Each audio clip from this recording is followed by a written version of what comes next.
Nasib tenaga honorer tahun 2024 akan berubah. Ketika honorer diangkat P3K tahun 2024, maka akan ada beragam hal baik yang mereka dapatkan. Seperti yang diketahui bersama, keberadaan tenaga honorer akan dihapus tahun 2024 ini. Batas akhirnya adalah bulan Desember mendatang. Kendati demikian, nasib tenaga honorer tahun 2024 justru akan lebih baik dari sebelumnya. Pemerintah telah memutuskan untuk tenaga honorer diangkat P3K secara massal. Ya, pengangkatan tenaga honorer menjadi P3K adalah suatu hal yang krusial. Memutuskan untuk mengangkat seluruh tenaga honorer yang ada jadi ASN P3K adalah langkah yang besar. Semua tenaga honorer non-ASN yang terdaftar di database BKI rencananya akan diangkat menjadi P3K tak lama lagi. Pengangkatan tenaga honorer menjadi ASN P3K ini adalah sebuah kejadian penting yang akan merubah nasib para honorer. Namun, perlu diketahui jika dalam skema pengangkatan tenaga honorer menjadi P3K akan ada dua golongan berbeda. Pertama adalah P3K full time, sedangkan yang kedua adalah P3K part time.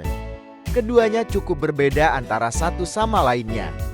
P3K part time lebih tidak diuntungkan ketimbang P3K full time.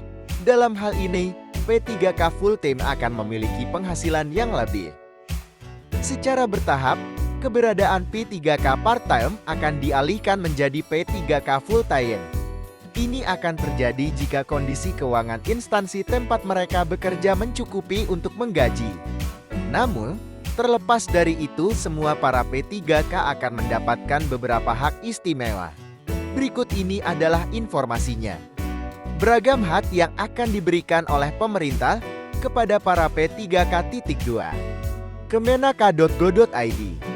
1. Jaminan sosial. 2. Bantuan hukum. 3. Lingkungan kerja. 4.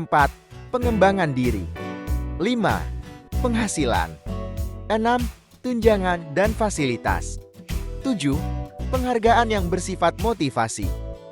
Bagaimana?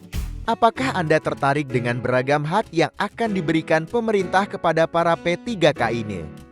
Berikutnya kami akan memberitahukan kepada Anda mengenai golongan prioritas pengangkatan tenaga honorer. Golongan prioritas pengangkatan tenaga honorer. Honorer bidang fungsional. Honorer bidang pertanian. Honorer bidang pendidikan. Honorer bidang kesehatan. Honorer bidang administratif. Honorer bidang penelitian. Sekian, semoga informasi ini bermanfaat dan sampai jumpa di video berikutnya.